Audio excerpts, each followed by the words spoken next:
Praise the Lord, precious people. God bless you all, even as you have all tuned in to yet another beautiful day that the Lord Almighty has given us. And I pray that even as today, you have prepared your hearts to live this day to the fullest, to honor this day in the glory of God.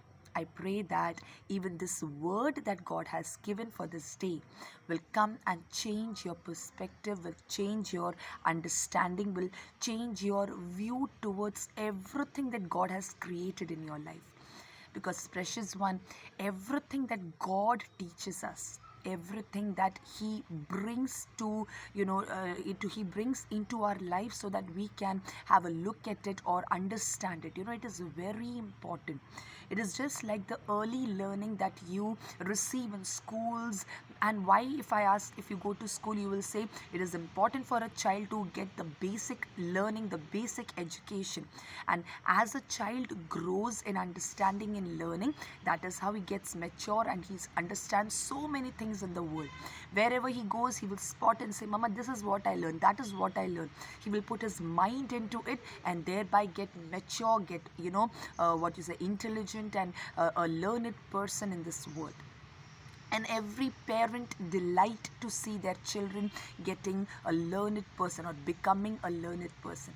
There is no greater joy than seeing your child being good or perfect in every area that they tackle in their life.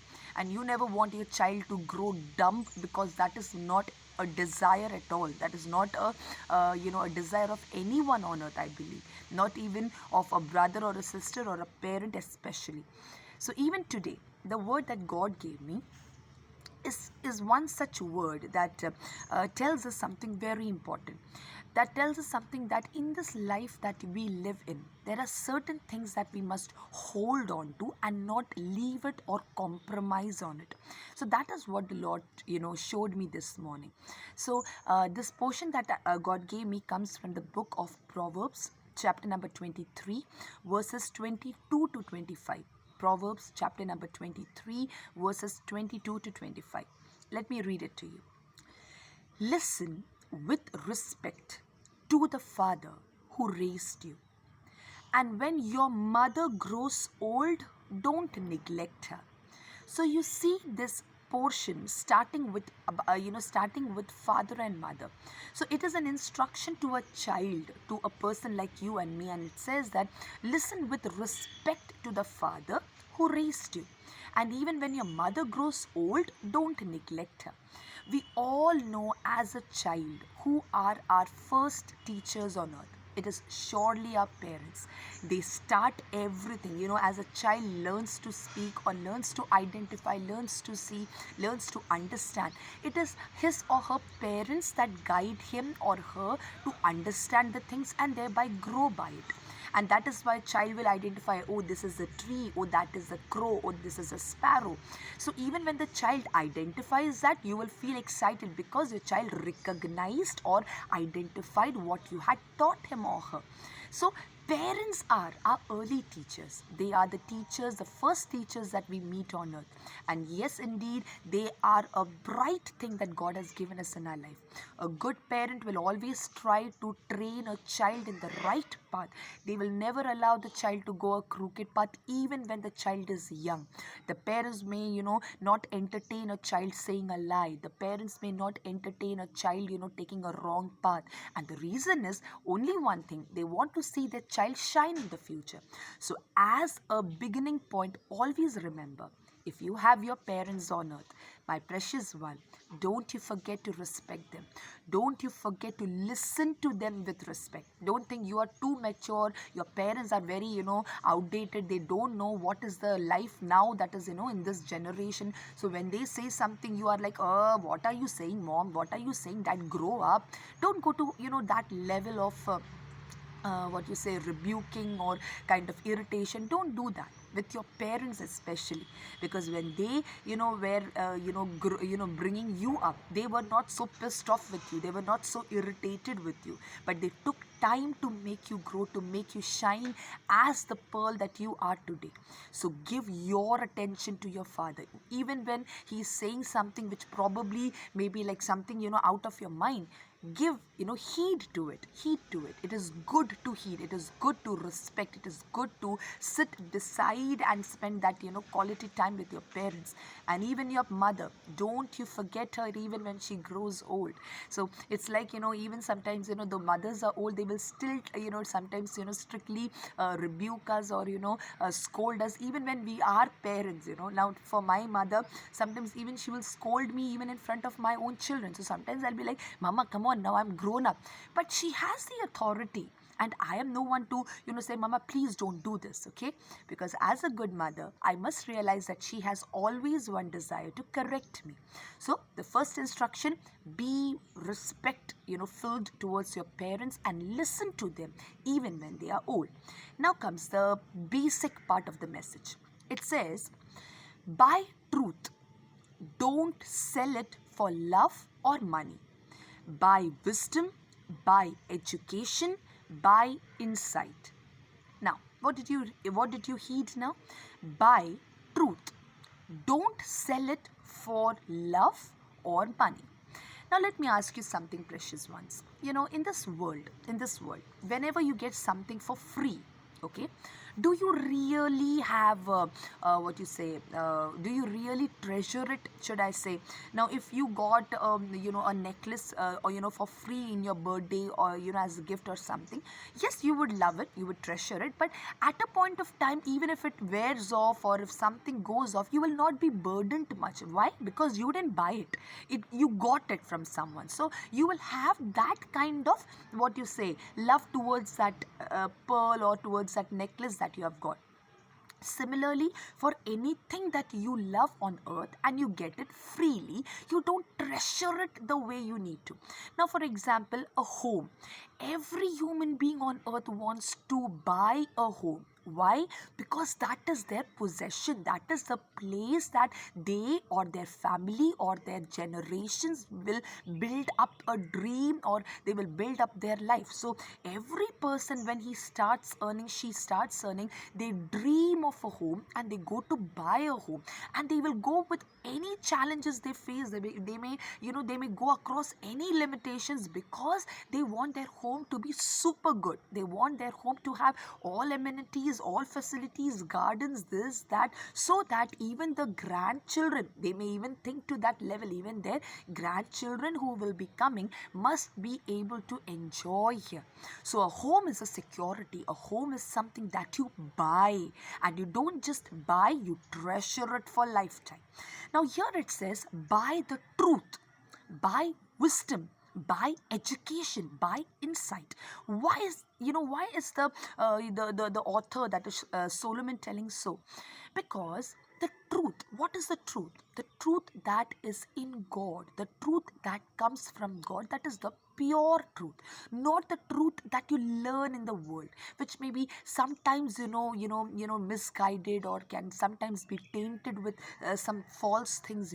But the truth of God that you learn from God, that is so treasurable. And that is why he says, buy truth and don't sell it. Don't sell it for love or money. Because often love and money, love, you understood, if you love a person, or you go have that kind of love, crazy love for someone, so sometimes you're ready to compromise on some things for gaining love. If someone is like, okay, forsake God and come with me, because I am the one who loves you, you will be like, oh yes, I love her so deeply, so it's okay to forsake, forsake God, or it is okay to compromise on God, or not do the things that I have been doing, because she loves me. So the love for a human being can sometimes make you go with a hard decision of selling off what you bought, selling off what you earned. Okay, so God is strictly telling that don't sell the truth for love or money.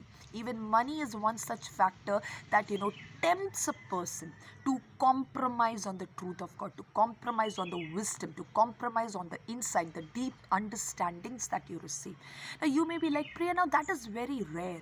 Yes, it may be very rare, but if you check your life, precious one, you will realize that you do this quite often. Now let me tell you something. Take a hospital time. Okay, you are in a hospital and you get to know that you're diagnosed with something. Okay, now you are a man who has much money. At the same time, you have a truth that Christ, you took my sicknesses on the cross and I am healed today by the stripes, by your stripes that you took on the body. The truth is here and the money is here. What you will go for, you will try to spend as much money as you have for you to get treated. And even when the doctors are, sometimes giving you a negative report, you will be like, is there any other option? Is there any other option? So you, since you have money, you are ready to go to any extent to get yourself well. But at the same time, you are not even looking up to the truth that the Lord taught you, that He is with you. He is gonna help you to come out of it, because the truth is you are healed. You are no more a sick person. But our heart is not ready to even, desire for that, because money stands first. And that is what we try. We try in our bit to solve what we can. So this is just an example. Similarly, for any other thing, I just gave you an example of a hospital thing. So when we have something, often the truth, we keep it in the back box. We keep it in the back bench. We don't want to even bring it out. But if you are a broken person, you have nothing left now, then you turn on to God and you start meditating on God. But precious one, had you done it before, believe me, even the money that you earned by the grace of God would be with you, and at the same time, His mercy would have been sufficient to make you come out of that situation just like that. But what we do is the other way around.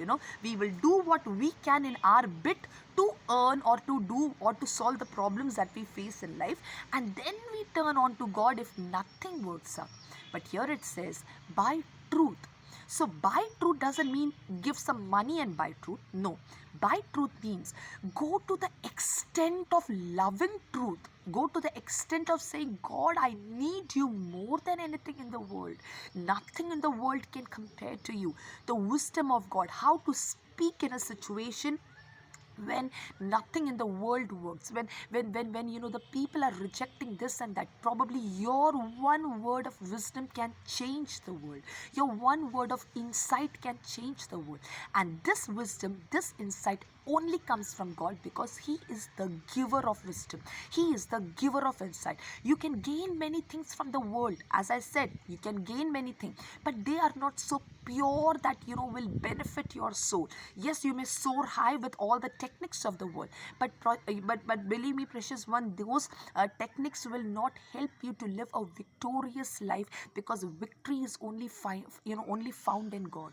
So it is important that you gain that from God. You hold on to what God gives you. It is as treasurable as you treasure the things that your parents teach you. And as I said, it is the parents who help you to come up to that level.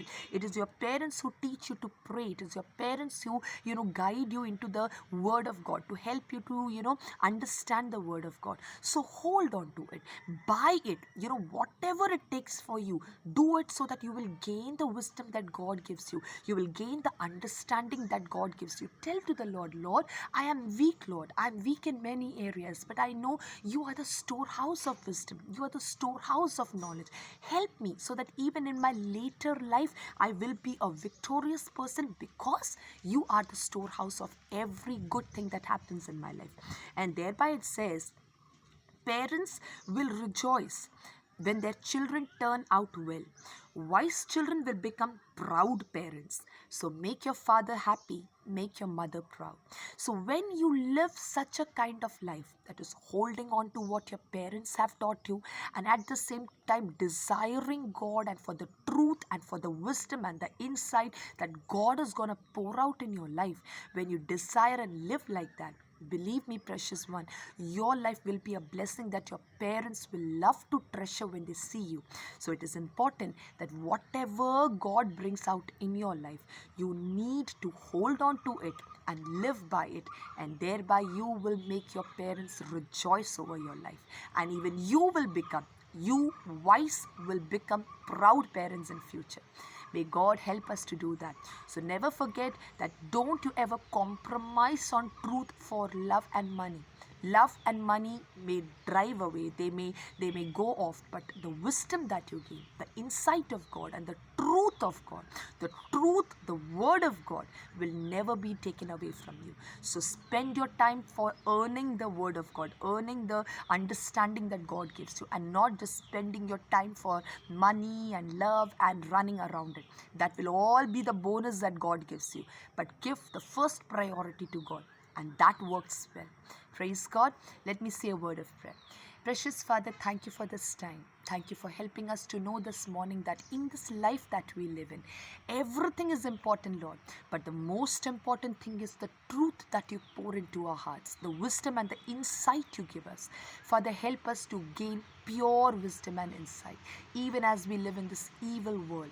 Help us to showcase and to exhibit what we must as a child of God and not as a worldly person.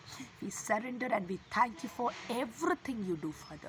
And help us to know that it is very important for us to love our parents, respect them, and show them due attention as they really deserve. And help us to shine as bright, shining lights in the world for your glory. In Jesus' mighty name I pray. Amen and amen. Precious ones, may God bless you all. Stay cheerful and happy.